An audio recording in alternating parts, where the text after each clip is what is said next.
Jérémie n'était pas seulement un prophète, c'était un homme brisé par la mission que Dieu lui avait confiée.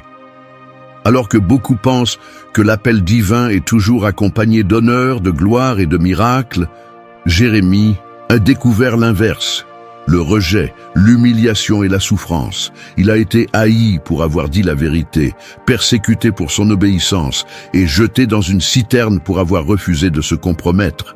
Et pourtant, il est resté fidèle jusqu'au bout. Jérémie est né à Anathoth, une petite ville appartenant à la tribu de Benjamin. Dès le ventre de sa mère, il portait déjà une destinée prophétique. Contrairement à d'autres serviteurs qui se présentaient volontairement à Dieu, Jérémie a été appelé sans avoir le choix, avant même de naître.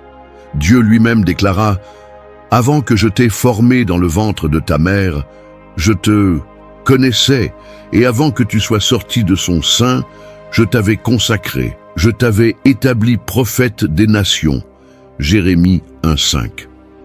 Cet appel précoce révèle une élection divine irrésistible, où il n'y a pas de place pour la négociation, seulement pour l'obéissance. À l'époque où Jérémie fut choisi, Juda traversait une période de grande instabilité. L'idolâtrie avait envahi le cœur du peuple, et l'alliance avec Dieu était méprisée.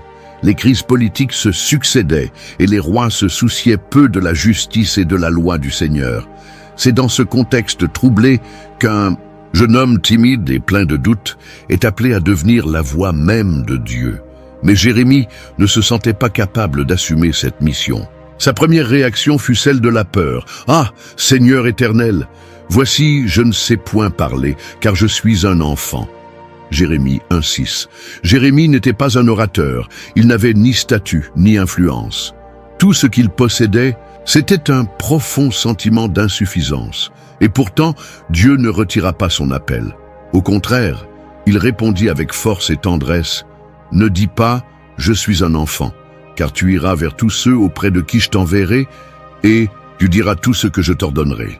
Ne les crains point, car je suis avec toi pour te délivrer. » Jérémie 1,7-8. La peur humaine fut remplacée par une promesse divine, celle d'une présence constante. Dieu ne l'enverrait pas seul, il marcherait avec lui. La consécration de Jérémie fut marquée par un geste symbolique. Dieu étendit la main et toucha sa bouche, disant « Voici, je mets mes paroles dans ta bouche. » Jérémie 1,9. Dès lors, ce n'était plus une simple mission. C'était une union entre la voix de l'homme et la volonté de Dieu. Jérémie prononcerait des paroles tranchantes comme des épées, capables d'ébranler des rois et de réveiller la conscience d'une nation. Mais un tel appel allait aussi l'exposer à la douleur, à la solitude et au rejet.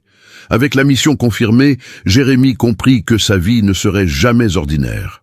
Dieu l'avertit qu'il ferait face à une opposition farouche, mais lui donna aussi cette promesse. « Ils te feront la guerre, mais ils ne te vaincront pas. » Jérémie 1,19. Ce n'était pas un simple avertissement, c'était une certitude. Jérémie allait souffrir.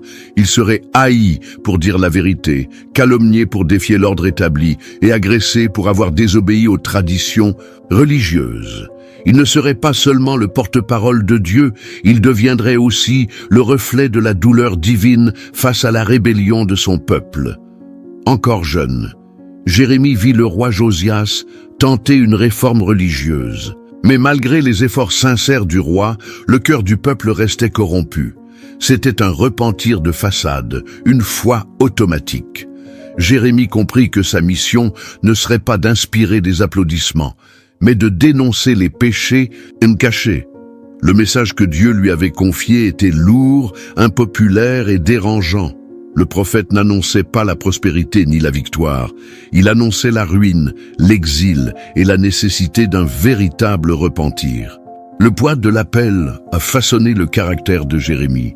Il ne pouvait plus être un jeune homme ordinaire. Il avait été mis à part pour devenir l'homme des larmes, un messager solitaire au milieu d'un peuple qui rejetait la vérité. Et même sans connaître tout ce qui l'attendait, il a commencé à marcher, un pas à la fois, vers une mission qui ferait de lui l'une des figures les plus tragiques et puissantes de toute la Bible. Si vous appréciez ce type de contenu, laissez un like, abonnez-vous à la chaîne et dites-nous en commentaire d'où regardez-vous cette vidéo. Votre participation renforce notre communauté et permet à ce message d'atteindre encore plus de